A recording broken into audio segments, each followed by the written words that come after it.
So there's been a lot of shit happen in the for the past, I've for those of you that follow No Jumper, it's like one of the biggest hip hop platforms.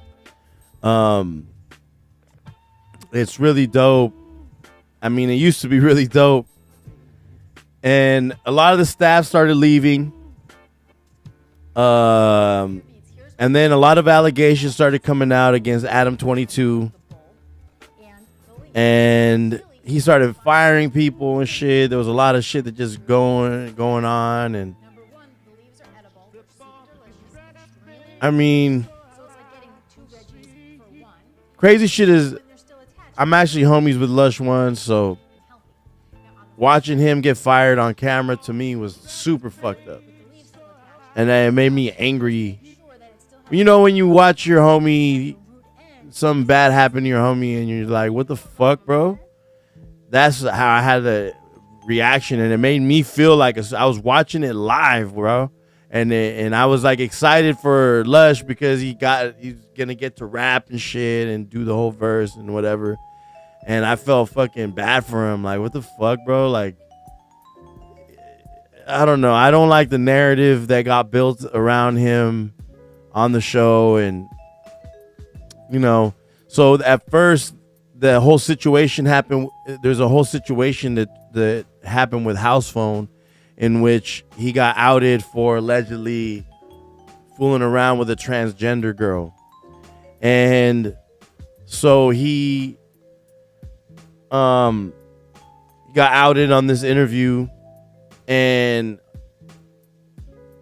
Adam refuses to take accountability for it, and it just led to a really big fallout. And where this fool House Phone threw a drink on him live on the air, and it was just this whole thing.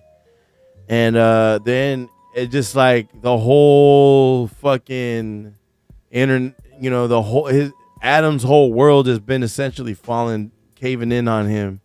His first host, House Phone, left. His second host, fucking AD, left. And with AD, they lost Duno and T-Rel, who were three amazing podcast, like natural talented podcasters. They went off and started their own networks a little bit prior to that, but then they went and started the network together.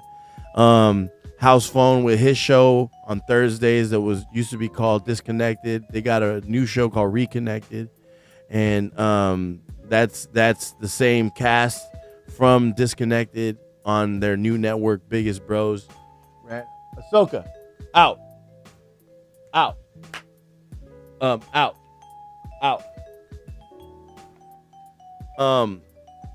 So then, that whole drama started happening, and then a bunch of shit started coming out.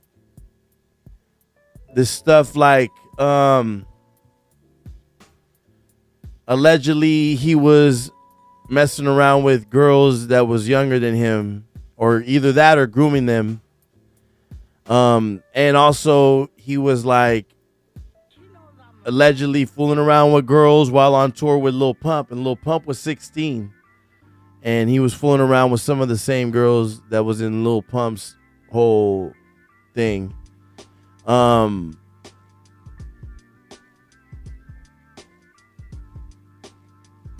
It's just been going crazy.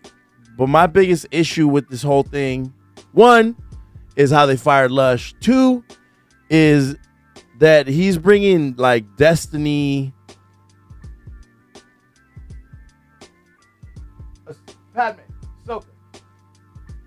He's bringing dudes like Destiny and what's his name, Richard Spencer, and giving them a hip hop platform to speak on. See, now I am for free speech, but this platform was built on hip hop. You got all your subscribers from hip hop. And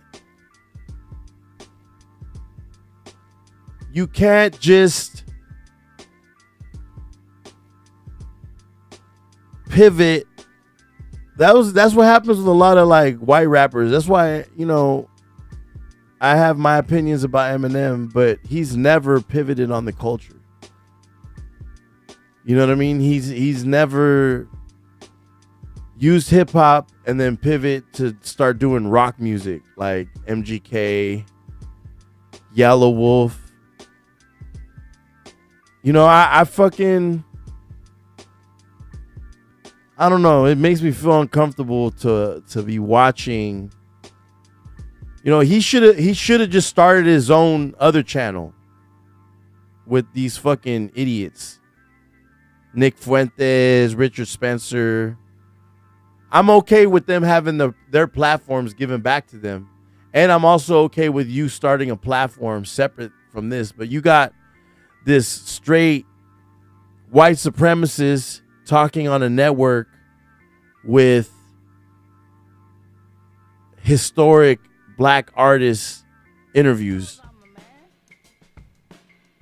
And this guy who was screaming crazy bad shit about black people is being allowed to have a voice and recant his, you know, without having a person of color there to defend their side. So that doesn't sit right with me. You know, I don't fuck with that. I hate Richard Spencer. I don't know enough about Destiny, but the few things that I've seen about him makes me not like him. Which I know, I mean, you know, whatever. And Nick Fuentes is kind of like somebody you just like, you're a fucking dork. You know, I'm not a fan of either one of those guys. But again, give them their own platforms. Why do they gotta? You know, everyone left. All the staff from No Jumpers left. You know, they got a whole new staff. They got a whole new bunch of hosts. And I don't know. Now their views are down too. They went from getting like a couple 100,000 views every time that Adam was on the show. And then it went from that. Now they're getting like 20,000, 50,000, 70,000. 80,000 tops, I think, was the highest one I've seen.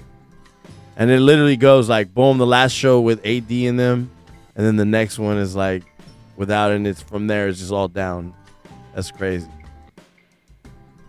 But, you know, it's dope, though, because Back on Fig is a dope podcast that I watch. I also watch Community, Ladies Night, all that shit. That's just lit. I also watch you know, a lot of the No Jumper verse people's podcasts. You know, I consume a lot of Poetic Flacco shit now. I used to not like him or be a fan of him, but I love his new character arc. It's fire. He's dope. And he has a lot of good content and shit. And he reacts to shit. So I fuck with that. And then I also watch some of Yuri's streams. You know, yeah, man, like it's a trip because like when I'm in the gym, when I'm lifting, I like listening to music, but when I'm doing like calisthenics or like cardio, because I'd rather watch a podcast and pay attention to like 20-30 minutes of a podcast instead of like listening to music, because it's just I don't know it's not, but when I'm lifting, I'd rather listen to music, you know, than a podcast, because I keep like getting interrupted and shit, or like, oh, what are these guys talking about, you know? So yeah, but anyways, hope they get their shit together, man, because No Jumper was sick. I've been watching No Jumper since like 2017. So, you know, all good things come to an end. Hopefully this isn't the end for them. They just bought a new building. So I don't know. I do not know.